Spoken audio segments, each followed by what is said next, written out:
আসসালামু আলাইকুম।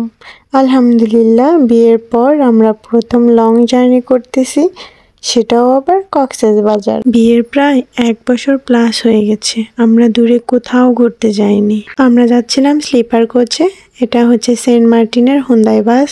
সারাটা রাত আমার ভালো করে ঘুম হয়নি। তারপরে দেখলাম যে আলো ফুটতেছে, তারপরে আমি জানালাটা খুলে দেখলাম যে অনেক সুন্দর একটা ভিউ দেখা যাচ্ছে। এটা হচ্ছে চট্টগ্রাম। তারপর আমরা হোটেলে চলে আসলাম। আমাদের রিসর্টটা হচ্ছে একদম রাস্তার পাশে, সুগন্ধা বিচের সামনেই। আর আমাদের হোটেলের নামটা তো দেখতেই পাচ্ছেন, কোস্টাল বিচ অ্যান্ড হোটেল। এটার উপরে হচ্ছে রেস্টুরেন্টও আছে। আর আমাদের দ্বারা আসার পরপরই ওয়েলকাম ড্রিঙ্কস দিয়েছে, যেটা খুবই ইয়াম্মি ছিল।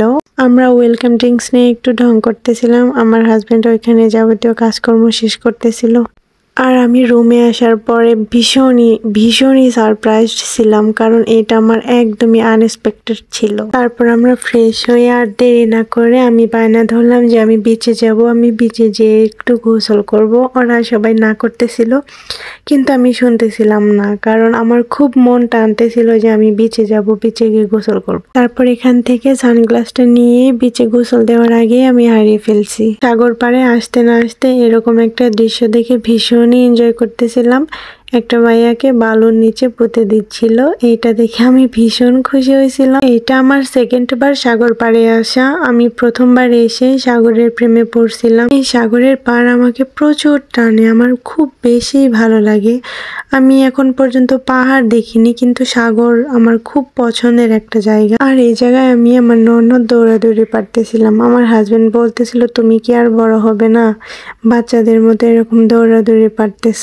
আসলে আমি এতটাই খুশি হয়েছি যে সত্যি বাচ্চাদের মতোই দৌড়াদৌড়ি পারতেছি। আমি যখন সাগর পাড়ে প্রথমবার আসি, ঠিক এরকম ভাবে আমি বাচ্চাদের মতো দৌড়াদৌড়ি পারতেছিলাম। আর আমার আব্বু আম্মু ভাই সেটা অনেক এনজয় করতেছিল। আর এখন আমার হাজবেন্ড এনজয় করতেছিল।